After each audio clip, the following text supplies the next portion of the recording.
एक टाइम की बात है, रेखा अमिताभ बच्चन के प्यार में इतने ज़्यादा पागल हो गए थे कि वो उनके साथ ही हमेशा रहना चाहते थे और वो अपनी बीवी को छोड़ के रेखा के साथ ही शादी मनाना चाहते थे। उनकी मूवी सिलसिला इतनी ज़्यादा हिट रही थी और उनकी बॉन्डिंग इतनी ज़्यादा अच्छी थी कि सारी की सारी ऑडियंस उनको एक साथ ही देखना चाहती थी, पसंद करना चाहती थी।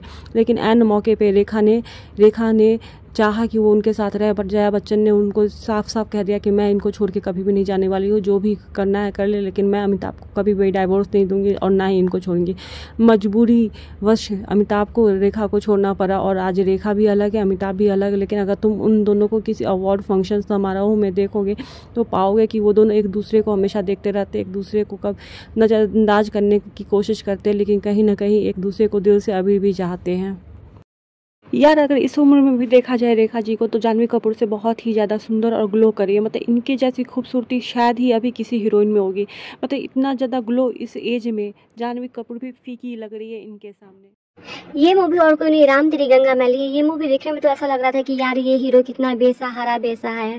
बस देखा जाए तो ये लड़की बहुत बेसहारा है। एक तो इस लड़की ने उसका फ़ायदा उठा के उसको प्रेग्नेंट भी कर दिया और उसके बाद वो चला गया अपने घर और फिर भूल गया उसके बारे में कि वो क्या था नहीं था। और बाद में भाई उसके ही घर वालों ने उसकी इज्जत लूटने की कोशिश की और वो अपने पेट में उसका बच्चा लेके घूम रही थी हर जगह।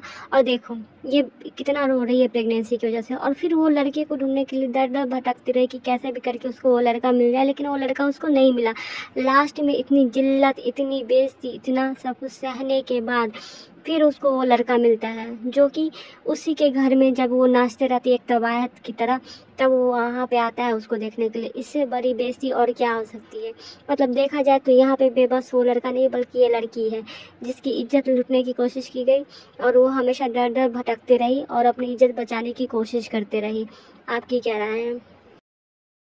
एक टाइम की बात है, रेखा अमिताभ बच्चन के प्यार में इतने ज़्यादा पागल हो गए थे कि वो उनके साथ ही हमेशा रहना चाहते थे और वो अपनी बीवी को छोड़ के रेखा के साथ ही शादी मनाना चाहते थे। उनकी मूवी सिलसिला इतनी ज़्यादा हिट रही थी और उनकी बॉन्डिंग इतनी ज़्यादा अच्छी थी कि सारी की सारी ऑडियंस उनको एक साथ ही देखना चाहती थी, पसंद करना चाहती थी।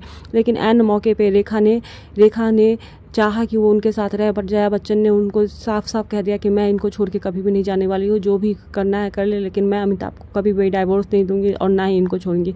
मजबूरी वश अमिताभ को रेखा को छोड़ना पड़ा और आज रेखा भी अलग है, अमिताभ भी अलग है। लेकिन अगर तुम उन दोनों को किसी अवार्ड फंक्शन समारोह में देखोगे तो पाओगे कि वो दोनों एक दूसरे को हमेशा देखते रहते, एक दूसरे को कब नज़रअंदाज करने की कोशिश करते, लेकिन कहीं ना कहीं एक दूसरे को दिल से अभी भी चाहते हैं।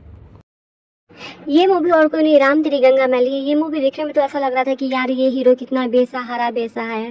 बस देखा जाए तो ये लड़की बहुत बेसहारा है। एक तो इस लड़की ने उसका फ़ायदा उठा के उसको प्रेग्नेंट भी कर दिया और उसके बाद वो चला गया अपने घर और फिर भूल गया उसके बारे में कि वो क्या था नहीं था।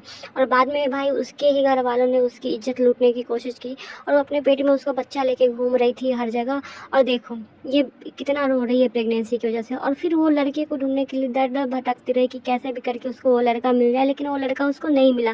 लास्ट में इतनी जिल्लत, इतनी बेइज्जती, इतना सब कुछ सहने के बाद फिर उसको वो लड़का मिलता है, जो कि उसी के घर में जब वो नाचते रहती है एक तवायत की तरह, तब वो वहाँ पे आता है उसको देखने के लिए। इससे बड़ी बेइज्जती और क्या हो सकती है।